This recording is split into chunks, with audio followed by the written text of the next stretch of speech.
Kecelakaan melibatkan 3 kendaraan yang terjadi di Jalan Nasional Bandung Cirebon, kawasan Cigendel, Kecamatan Pamulihan, Kabupaten Sumedang, Jawa Barat, pada Senin pagi 13 November. Sejumlah siswa penumpang angkot alami luka-luka akibat kecelakaan. 3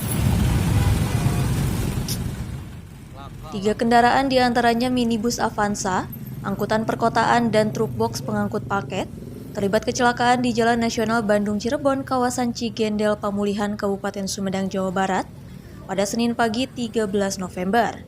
Dalam video amatir yang direkam warga, tampak sejumlah mobil ringsek pada bagian depan, serta sejumlah siswa SMP penumpang angkot menangis di pinggir jalan lantaran mengalami luka-luka. Menurut supir truk box, insiden terjadi sekitar pukul 6 pagi. Truk bernomor polisi B9163SYQ yang sedang melaju dari arah Cirebon ke Bandung, tiba-tiba ditabrak oleh mobil Avanza berplat E1649QM yang melaju kencang dari arah berlawanan. Sebelum menabrak truk, minibus Avanza menabrak satu unit angkot jurusan Sumedang Cileunyi hingga kedua mobil ringsek pada bagian depan. Kejadiannya sekitar jam 6 kurang. Dari arah mana? Saya dari arah Cirebon mau ke Bandung. Terus tiba-tiba gimana?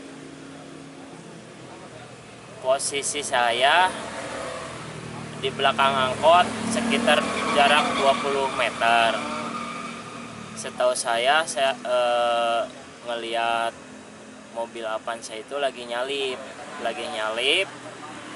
Posisinya dia kenceng, nabrak angkot yang dari arah Cirebon ke Bandung,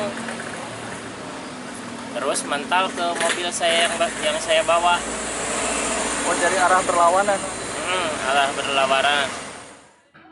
Akibat kecelakaan ini, 11 orang yang mengalami luka-luka dibawa ke Puskesmas Tanjung Sari.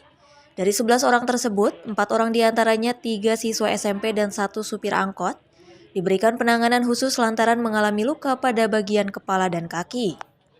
Sementara itu, kasus kecelakaan ini dalam penanganan unit Gakum Satlantas Polres Sumedang. Pihak kepolisian melakukan olah TKP guna mencari tahu penyebab pasti kecelakaan.